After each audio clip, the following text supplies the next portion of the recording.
Hello everyone, good afternoon, good evening, or good night, depends on the time of day when you're watching this video. Today I'll show you something kinda curious, and also tell you some of my thoughts. It's been a while since I made my previous video, it's been around 2 or 3 weeks. Sorry about that, I was sick and I didn't have time at all. But anyway, I'll keep making such thematic videos where I express my thoughts. Many of you guys like them because the topics are usually controversial, and here's a question for you right off the bat. What do you think can unite the international humanitarian organization, our Ukrainian women who want to relax in a 5-star hotel, and the Russian intelligence services? That's right, they can all be united by the international committee of the Red Cross. In particular, they were united on the forum called Support, Help, and Bring Back. That's pretty hilarious, they really meant it, I guess. Anyway, let's watch a little investigation on the subject. So, those who follow my activities, they had seen my stream from sunny Turkey. I started quite unexpectedly at night. I came to Turkey after visiting Switzerland. In case you don't know, Switzerland hosted the 34th International Conference of the Red Cross and Red Crescent. It takes place once every 4 years, there were 4,000 delegates, and I have some thoughts on this topic. I can call this whole thing a feast during the plague. Anyway, I took the wrong plane and ended up in Turkey.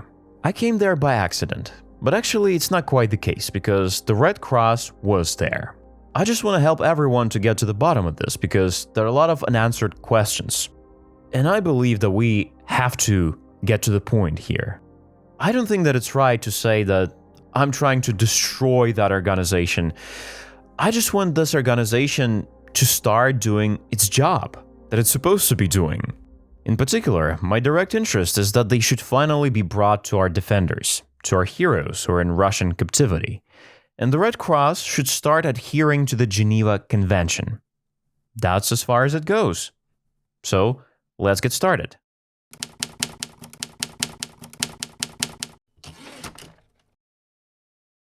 I have been informed that the Red Cross organized the conference in a luxurious and glamorous hotel, and take a look at the setting.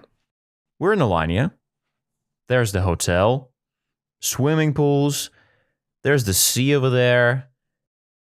The International Committee of the Red Cross organized the conference in such an expensive hotel. Would you believe it? A few of our civil society organizations are meeting with the civil society organizations of Russian invaders, and the donor of this meeting is the Red Cross itself. Civil society organizations. Obviously, civil society organizations exist in every country. Russia is not an exception. A civil society organization is obviously a non-governmental organization. Civil society organizations consist of people that are engaged in some tasks peculiar to this organization. They write something, they appeal to something, they just do something. Well, you got the idea. In November this year, November 2024, our civil society organizations decided to have a meeting with Russian civil society organizations.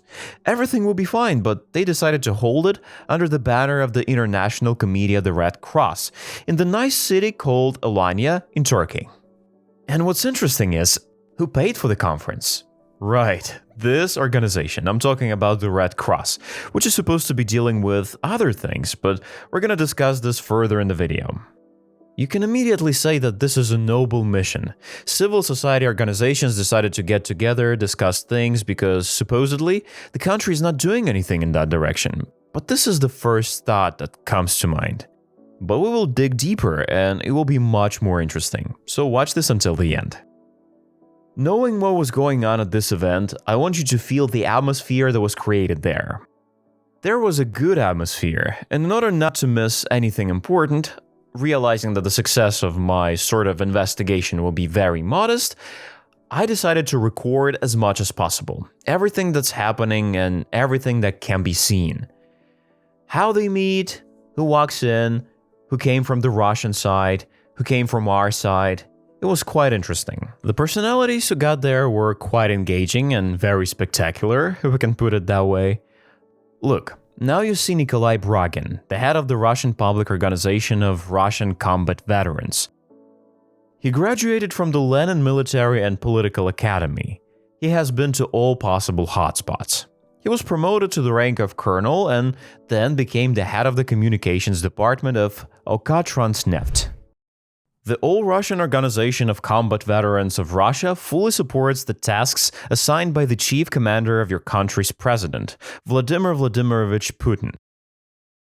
Starting from the first days of the special military operation, we and our fellow veterans have been actively working on fulfilling the tasks of supporting the military personnel of the armed forces. That's so great, right? In fact, a colonel of the armed forces arrives to meet with civil society organizations. Working in Transneft LLC is a so-called golden parachute. These parachutes are given to those who are highly distinguished and extra patriotic. Well, if you're lucky to get there, you get astronomical salaries and you don't have to do anything. How is it possible that the International Committee of the Red Cross, I'm addressing you now, so you organize a meeting between civilians and military people in a third country, in Turkey? How does that work? It's supposed to be a humanitarian forum.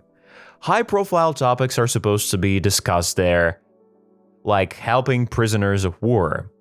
From our side, you invite civilians, but from the Russian side, they're full-fledged military personnel. By the way, how about this? Take a look at, for example, the deputy of the civil society organization, Viktoria Solodukhina. She's a controversial character, well, though I don't have the right to discuss her. Her civilian husband went missing in 2014. And now she decided to tackle the issues of prisoners of war. Well, that's her right, it's fine. But basically, let's put it another way. From our side, they're only civilians. There's not a single military officer, and there's not a single representative of the military in general. From the part of the Russian Federation, there was even a general, not to mention a bunch of military guys. Well, the Red Cross should tell me one thing. Are you okay with that? Many of our viewers could write in the comments something like, oh, it's just a coincidence, but no way it's a coincidence. Let's move on, because now we're watching Elena Semirikova. A legendary figure, by the way. She's the daughter of the famous Soviet intelligence agent Wanda Vrublovskaya. Elena Semirikova was promoted to the rank of general. Elon Musk, you're supposed to jump out of your seat and pay her honor, because sending a general to a humanitarian forum under the banner of the Red Cross, how's that even possible? Tell me how it works. Semirikova is at the origin of the creation of the party United Russia. In 2003, she created the civil society organization called Women's Dialogue, which supports the Russian Tsar in every possible way. Well, it's normal, right? And let's consider people that came there from the Ukrainian side. Well, I don't want to offend anyone, but it seems obvious to me that they came there just to relax, get a massage. And among the Russians, we have a general, a colonel, and so on. And who came from the Ukrainian side? You'll also say, we hope that the Ukrainian fighters were also there. No, they weren't. Not a single one at all. From our side, there was only one civil society organization called HOPE. HOPE for what? It's not obvious. Who are these people? We'll talk about them a little later, but there was not a single military officer from the Ukrainian side. There was not a single person wearing a uniform. I just didn't spot them there. Among interesting stuff, the civil society organization HOPE, as you might expect, had no mandate to even be at this event. Watching them, I had some different opinions. Why? Because the hotel is quite luxurious, but it's more of a business hotel. It's quite unlikely that they would come there to hang out and relax. It was happening in November, it was warm, it was good, it was alright to swim in the sea, so everything was great. Well, we'll talk about them a little later. Moving on. Guys, again, I apologize for my condition because I'm really sick, I caught a cold, and I'm really struggling while shooting this video. Let's get this straight. The International Committee of the Red Cross organizes a forum to help prisoners of war. To help the Russian prisoners of war and the Ukrainian prisoners of war, the defenders of their land. From the Russian side, the International Committee of the Red Cross invites military officers, colonels, generals. In other words, it's a normal thing, don't you think? From Ukraine, we see unknown women who in fact have no mandate to be on this forum. They have no status whatsoever. Yeah, they're related to the civil society organization, and so what? It doesn't matter. First of all, Do the International Committee of the Red Cross have the right to organize such behind-the-scenes meeting? But the better word to use here is gatherings. Why does the International Committee of the Red Cross, why does such organization as the Red Cross need to organize such things and spend money on them? We have the answer. The task of the International Committee of the Red Cross is to legitimize these kind of negotiations. They're trying to say something like, look at us, we managed to bring 2 warring parties to the negotiating table. Well, that's cool, but in fact it's all nothing but a farce. Because on one side of the forum, there are KGB officers, well, colonels, generals. There's a saying that there's no such thing as an ex-officer. And on our side, there are unknown ladies who want to relax, talk about something of great importance, drink cocktails, and enjoy massage sessions. The money was allocated. They can report back in Geneva something like, hey look, we organized such a serious event, but does the Red Cross have the right to do it? The idea sounds very important, helping prisoners of war. But we'll talk about that too a little later, because we don't need any forums. Moreover, we don't need forums that are bypassing countries. Before I showed up on the forum, they had ambitious, very ambitious plans. I even have their prospectus, which we're just about to read. I'm very interested in how they imagined to accomplish all this in such a small period of time, from November 6th to November 11th. Let's read it. It's an interesting topic. The forum representatives of the civil society of Ukraine and Russia on the issues of prisoners of war in the armed conflict between Russia and Ukraine, to support, to help, to return. Look at that, they wrote in the armed conflict between Russia and Ukraine, so the fact that we were attacked is kind of a joke now, and they call it an armed conflict. Day 1, Panel 1. About the forum, discussing the agenda, rules, goals, and objectives of the forum. Panel 2. Welcoming words of the event. Speech up to 5 minutes. Moderator Vadim Rachlis. Introduction of all participants. Next, announcement of the forum agenda. Announcement of the goals and objectives of the forum. 10 minutes of the announcement, up to 5 minutes for questions. General direction of the forum. Exchange of parcels, exchange of letters. Well, that's good. It seems like it's a wonderful idea, but the only question is why? All this is already organized. People, they're just fooling us. Moving on. Discussing and looking for an optimal solution in small groups. Identifying context on the issues of prisoners of war in the Russian-Ukrainian armed conflict. Work in groups for 30 minutes. 10 minutes to report the results. That's hilarious. Was it possible from the very beginning? So, you got the idea, right? Let's move on. So guys, you see how it works, don't you? It turns out that the International Committee of the Red Cross holds secret, I emphasize secret meetings, so they just organize them. And on them, they try to equalize Ukraine and Russia, which is the aggressor. So they're trying to equalize the victim and the aggressor. They call it a conflict, just a conflict. For this, they need to assemble in an expensive 5-star resort hotel in Alanya, Turkey, where there are swimming pools, where they offer massage services, where there's no war, and in this setting, they want to discuss things. Discuss some obscure topics that nobody really understands, and the International Committee of the Red Cross is the one who pays for it. I'm not even saying that this money could have been sent to the real needs, like buying supplies for the prisoners instead of organizing such forums. But no, they need to assemble 20 people who'll be chit-chatting for a few days. And yeah, there was not a single discussion on this forum about such important issues as why Ukraine complies with the Geneva Conventions and the Russian Federation doesn't. Why can't they make the Russian Federation comply with the Geneva Conventions? That's the point. The Red Cross, think about it for a second. Discussing complex topics is always difficult and always unpleasant. It's much easier to get together in an expensive hotel and tell everyone how good and how concerned you are. Like, they're the International Committee of the Red Cross, these civil society organizations from Russia and Ukraine. Well, I mean, they're KGB agents, but still. And right after the meeting, they just go dancing to some Russian crappy song. That's amazing.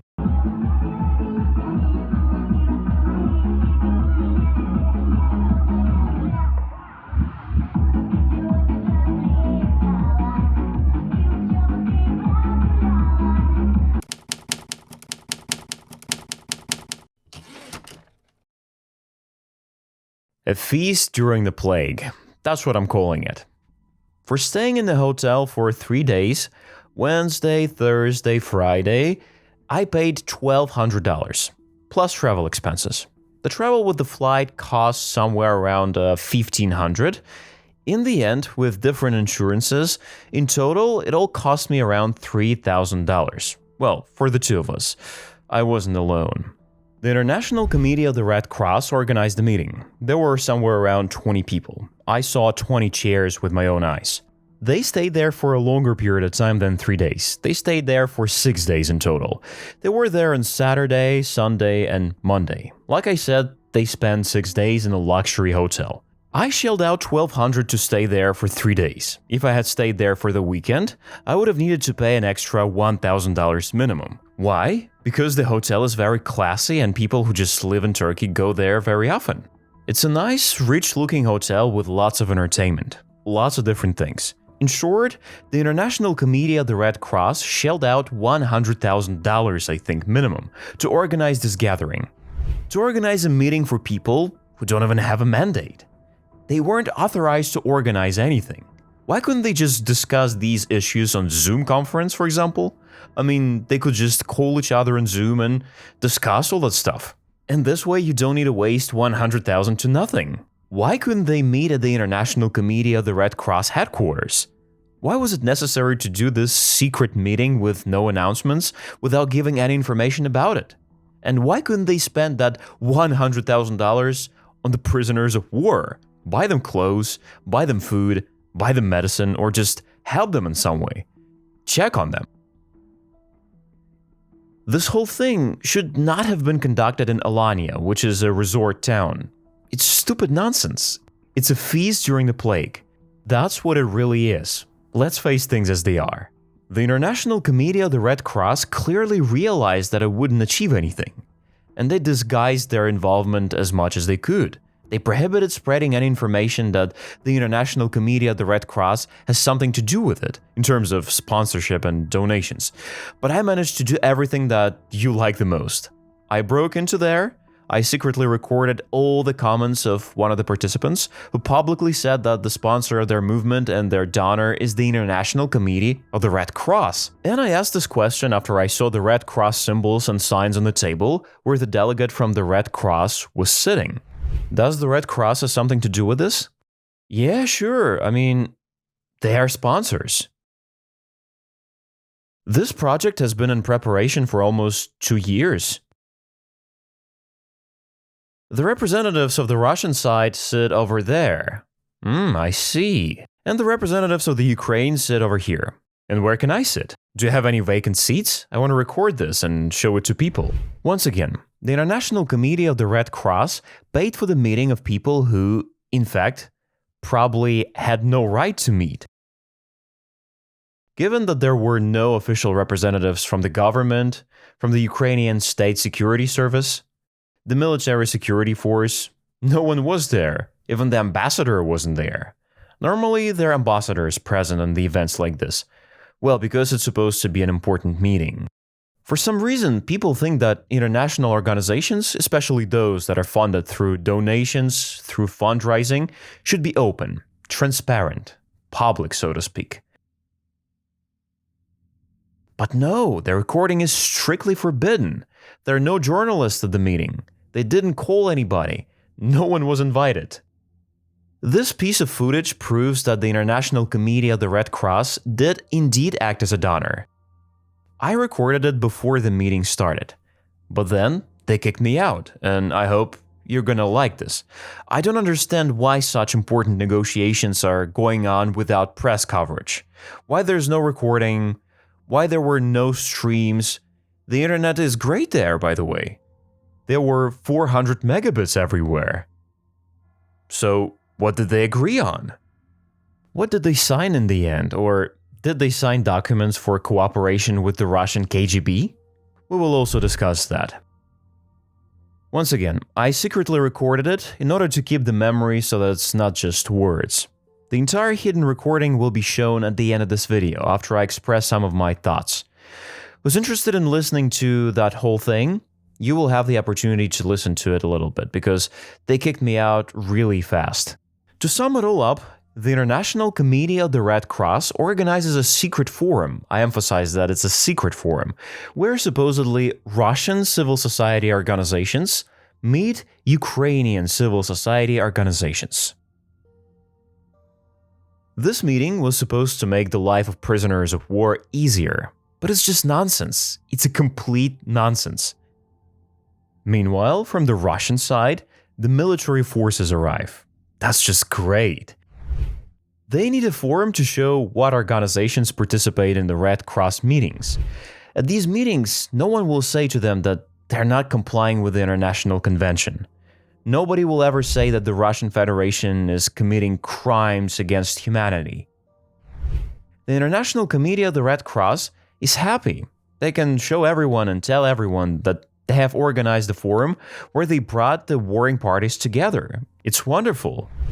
Everything is just as this concerned Europe and America like it to be. Ukraine is the only country that was fooled, because the International Committee of the Red Cross was not allowed to visit our prisoners of war, and they still can't. Many Ukrainian defenders remain in Russian captivity, and that's it. That's as far as it goes. Of course, they hope that no one would ever find out about their so-called conference. You'd probably ask, how did I find out about it? I got the information about this forum from the representatives of some other Ukrainian civil society organization. In fact, everyone benefits from the meeting. The International Committee of the Red Cross has an excellent report for their sponsors that they are engaged in a super important humanitarian mission, organizing meetings of the warring parties. For Russia, it's a nice picture that they're negotiating with Ukraine on humanitarian issues. And the Ukrainian ladies from the civil society organization called Hope can post pictures on Facebook showing that they've been to Turkey. Actually, if I were walking in their shoes, I'd focus on checking the criminal code of Ukraine.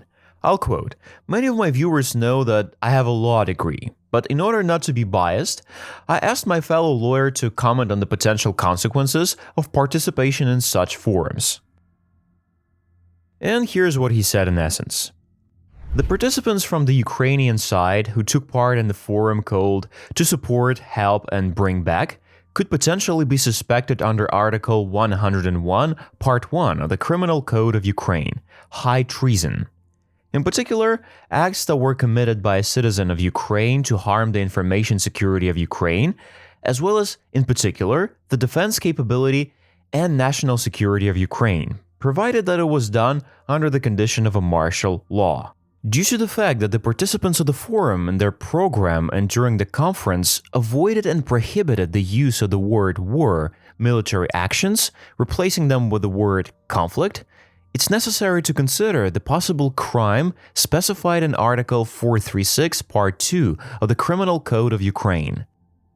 Justification of the military aggression of the Russian Federation against Ukraine. Justification of its participants. That's the way it is, guys. Well, that's fair enough, don't you think? That's right. They actually wrote in their prospectus that it's better not to use the word war. Of course, the prospectus of the forum can be found by going via the link in the pinned comment. You can read it. So let's move on. Moving on. The most interesting and funny thing is that if I hadn't broken into the place to record these videos, no one would have known what was going on there. They would have taken a lot of pictures and videos that would have gone viral on the official pages of the International Committee of the Red Cross, at some meetings, on some stands, magazines, and so on. Probably some information would show up in newspapers that people don't read. The Russians could probably put them in their KGB report. When I came there, something crazy happened. They didn't recognize me at first. And there was a conversation that I'm going to show you in the end of this video. After they kicked me out and realized who I really was, they basically had no other choice but to start streaming. They started the stream that lasted for an hour. Of course, the stream had no announcement. No one watched it. They showed only the Ukrainians. The Russian Federation representatives were not shown. So, something like that. There, I saw things that belong to the Red Cross. You can see them on the video that I shot. Then they hid all those things that belong to the Red Cross, folded them up, turned the folders upside down, because as you can see, the International Committee of the Red Cross prohibited the forum to be public, which means they didn't allow to invite journalists. Is it even normal to hold an international forum of two parties with the involvement of a third party in a third country with no journalists?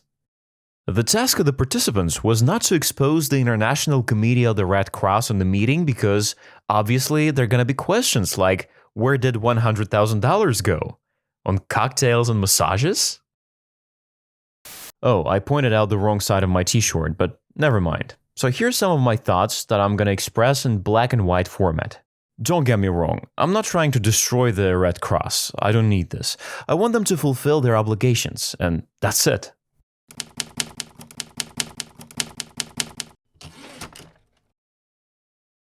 I want to say once again that this meeting would have been a notice for publicity if the normal civil society organizations, our normal women, didn't drop me this information and asked if I was aware of the fact that there would be such a meeting. I said I was not aware of it at all. I said I had no idea. They asked me to go there and try to record something interesting. I was curious about what's going to happen there. Moreover, the International Committee of the Red Cross already brought my attention a few times back in the day. I contacted the civil society organization that tipped me off and asked them whether they were going to be there. They said no. And I said, alright then. Basically, there's a thing that these civil society organizations can meet with anyone they want and they don't need any permission from anyone. But here's the thing. Civil society organizations, you should know that there's the criminal code, and there are two articles that I showed you. So, look what's going on here. The International Committee of the Red Cross can't achieve simple things. They can't organize communication with our defenders or in captivity. They reject the options of mixed medical commissions, which I talked about in the previous video. For some reason, they organize a super expensive $100,000 forum, which turns out to be just a party in Elena. What a shame for the world's largest humanitarian network, which was founded more than 160 years ago. The International Committee of the Red Cross has been operating for 161 years, if you didn't know. How much money do you think go to stupid, irrelevant stuff? It's just crazy to even think about it. For those of you who are new to this, I'd like to remind you what's going on between me and the International Committee of the Red Cross. The conflict began after they started trying to prevent my interviews with Russian prisoners of war from being published. According to them, it violates the Geneva Convention in some way. The Red Cross can't achieve the enforcement of the Geneva Convention. If you could get to our prisoners of war, organize robust delivery of packages to them, communication, there would be no interviews. I mean, it's as simple as that. Besides, I couldn't sleep for a long time last night due to fever, and I had a long talk with the ChatGPT. We discussed the Geneva Convention. We talked about the interviews with prisoners of war that me and my colleague Vladimir do, and the ChatGPT said that we're not violating the Geneva Convention for several reasons. First, we're hiding their last names, first names, middle names. Second, there's voluntary consent. Third, there's no publicity, there's no humiliation. And that's it. The GPT chat said we're not violating the Geneva Convention. That's as far as it goes.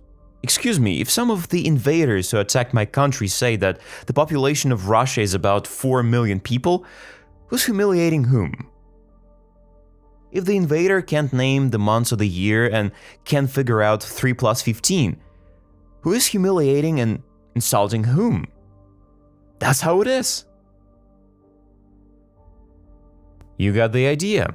They invaded our country with weapons in their hands and we don't have the right to show them who they are? Well, first and foremost, why don't you make sure that you are able to fulfill your responsibilities and the mandate that you have taken on and promised to fulfill? These were some of my thoughts in the black and white format. It's time to finish. Look, I used 2 devices for recording the meeting. I had one smartphone in my pocket, I had the other smartphone in my hand. Then at some point, I stopped the recording when I got spotted with the phone that was in my hand, but the voice recorder was on. Well, I mean, since I had the second iPhone. So you'll be able to see everything. There are a few moments where nothing really happens when I'm trying to deal with the coffee machine there, so I sped this moment up. I'm doing this so that you can't accuse me of cutting something important out. The quality is bad, but you're gonna get the idea what was going on there. You'll get confirmation that there's no editing, the International Committee of the Red Cross really paid for it, and the meeting took place secretly. That's why I happened to get there. Well, like I said, it's a feast during the plague. And you can write in the comments something like, "Hey Red Cross, how's the weather in Turkey?" It's gonna be hilarious. You can write something like, "Turkish Gambit." You got the idea. And I'll probably stop making videos about the Red Cross. Well, actually, I can make one more video. I have something interesting to tell you on this topic, so let's collect 25,000 likes. I'll make a final video about the International Committee of the Red Cross and their financial activities, about how they manage their money. I'll demonstrate that they're not apolitical at all, they're not neutral, they're entirely under control. The International Committee of the Red Cross is all about money. Whoever pays the piper calls the tune. We're aware of that. We all understand that very well. The Red Cross clearly doesn't like my activities, and it doesn't like the activities of my colleague Vladimir as well. It's a fact. But organizing a forum in Turkey is a total disgrace. It is what it is. There was not a single official there. The Red Cross, you brought FSB officers to our women. What the hell is wrong with you? Why are you doing this? Do you think it's normal? So, let's discuss it in the comments. I'm reading the comments and, as I said, I'm going to show you the recording from the meeting. I don't know if you liked it or not, but the organization totally sucks. The International Committee of the Red Cross. I just want you to fulfill your obligations, and that's it. As simple as that. And I'm even ready to apologize. When you report back that you got to all our prisoners of war, to all our defenders who are in captivity. Moreover, I'll say something like, finally they managed to do it. It took you 1,000 days of war, and I'm recording this video on day 1,000. It's a nightmare. So, I'm doing it just to draw attention to the fact that you guys from the Red Cross are doing nonsense. So, that's the point. And if you want to see the final video about the International Committee of the Red Cross, write about it in the comments. And finally, let's see what happened at the meeting. Alright, but first, I'm gonna tell you something about the guys that I encountered at the meeting. Bragin Nikolay Alexandrovich, the head of the all-Russian public organization Russian Combat Veterans, established in 2017. Quite interesting social society organization, so to speak. He graduated from the Higher Military Political Tank Artillery School. After graduation, he was assigned to the Zabaikalsky Military District. He served in Mongolia, he performed his international duty in Afghanistan, also he took part in operations in the Caucasus since 1988, Tbilisi, Sumgait, Yerevan, Baku, Nagorno-Karabakh, Osh, Vilnius, Abkhazia, Transnistria. A regular civilian dude, just like that. It's obvious for everyone. His wife, Irina Bragina, worked at the Academy of the General Staff of the Armed Forces of the Russian Federation. Bragin was the founder and head of various Russian military organizations. There he is, look. Polyakov, a Russian citizen, lived in Petrozavodsk, fought in 2 Chechen wars, and after that, he was engaged in public activities and business in Petrozavodsk. He spent 9 months in the Lugansk pretrial detention center, allegedly as a hostage of the local Ministry of Public Security.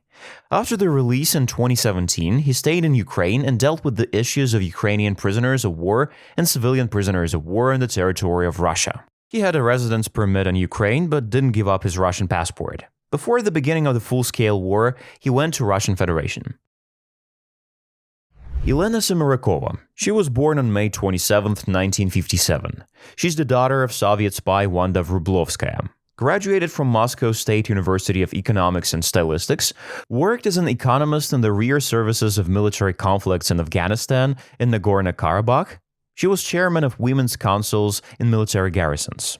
Needless to say that she's a member of United Russia Party. Her military rank is general. Solodukhina Viktoria Mikhailovna, the coordinator of the Ukrainian side of the Ukrainian platform to support, help, and bring back. She's the member of the civil society organization HOPE since 2018. She's an active participant of the platform to support, help, and bring back. She has direct communication with Semirikova and with the rest of the participants of the forum, especially Irina Chestakova. Next, Irina Chestakova. She's from some charity fund. So, Tatiana Melnik-Konovalova, the member of the civil society organization HOPE. Svetlana Shakirova, I don't know who she is. Saryan Dmitro Arsenievich, the mediator, facilitator, positions himself as the expert in negotiations. He's the member of several organizations, has some activities on YouTube, and so on and so forth. I just mentioned the main participants because it was important that you understand what's happening while watching the recording. So we're good to go, let's watch the video from the meeting. May I come in? Yeah, sure, come in. How you doing? We're doing alright. How you doing? I'm good. So, you're here with Natasha, right? Sorry? Is Natasha with you? No, she's not here. So, do you have the permit? Oh, you want to talk one-on-one, huh? I'll go then.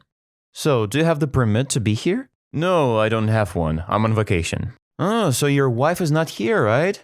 Yeah. Oh, you didn't take your wife with you? What a shame. Well, she's busy. Oh, I'm just kidding. And what are you doing here? So, we have a forum here. And can I stay? Sure, of course you can. Okay, that's gonna be interesting. Actually, we invited Natasha. Look, here's the thing. 1 week before this meeting, 4 of our moderators said that they wouldn't be able to come here. And why is that? Yeah, because they didn't let them go. Men are not allowed to go, I see. Then Vadim Rakhlis recommended his wife for going at the conference. Then he recommended a student, then another student, and then... Okay, and the Red Cross is also here, right? Sure, the Red Cross is our sponsor after all. And this project has been in preparation for 2 years. The representatives of the Russian side sit over there. I see. And the representatives of Ukraine sit over here. And where can I sit? Do you have any vacant seats? I'd like to record this and then show it to people. Look, here's the thing. It's not that simple. Some of our guys didn't come here and we have certain agreements, and as far as I know, recording is not allowed, actually. Sorry? They're just trying to avoid provocations. What provocations are you talking about? Back in the day there were huge provocations, and they said that some people could come and disrupt this event. And we just don't need any scandals. Alright, I see.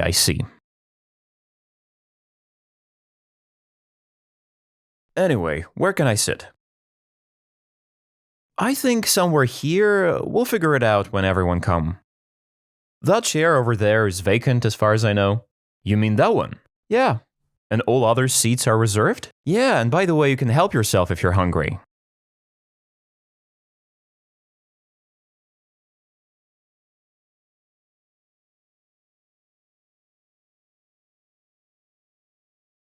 So, ladies, what are you up to? Let's talk. We're up to many things, and who are you exactly? We don't know you. So you really don't know who I am? Look, if she says that you are her friend, then we know you. Otherwise, we don't know anyone. So, is he our friend? Yeah, he's our friend. Will you introduce him? Yeah, he's Gleb. Gleb is our friend, yeah. Hello, nice to meet you. He's Natasha's husband. I see.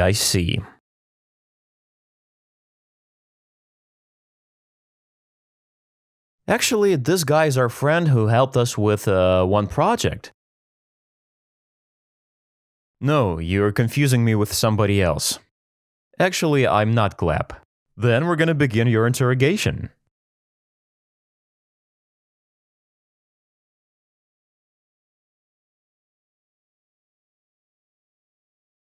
Alright, jokes aside, who are you then? I'm Dmitry. What Dmitry? Dmitry Karpenko. We didn't invite you here. And why I'm not allowed to be here? You're not allowed to be here because it's a private event. I'm totally against your being here. I informed you and your entire organization. What organization are you talking about? I'm a journalist and a blogger. It's a private event. We don't invite bloggers, journalists, anyone. And why is that? Because it's a private event. So why can't I be here? I'm telling you once again, this is a private event. I'm gonna have to ask you to leave. You're not gonna be present at this event. According to the project and according to the donor's requirements, this is a private event.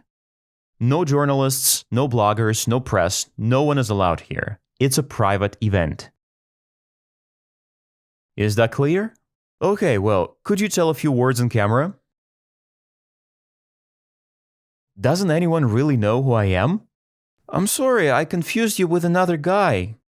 If it's alright, we'll continue the conversation at the lobby. Yeah, I just need to talk to you right now. I mean with Dmitry. As I understand, he wants us to say something on camera. I don't give permission to videotape me. So please put this away. Sure, no problem. They say that this is a private event. So why is it private? This is a private event, it's a forum, the participants of which were agreed in advance. I'm asking you to leave, we're gonna call the security guards. I realize that you're just trying to express your disrespectful attitude. I'm asking you to leave. Why do you say I'm being disrespectful? Well, nobody invited you on this forum. You're a disgrace. If you're Ukrainian, you're a disgrace to the Ukrainian nation. Please leave. Can you introduce yourself? I'm asking you to leave. Okay, you don't belong here, and your demands are nothing to me. I don't have any demands. I just wanted to figure out what's going on here. Just leave. Don't act like that. Don't disgrace your country. How exactly do I disgrace my country? Just leave. Okay. Have a nice day.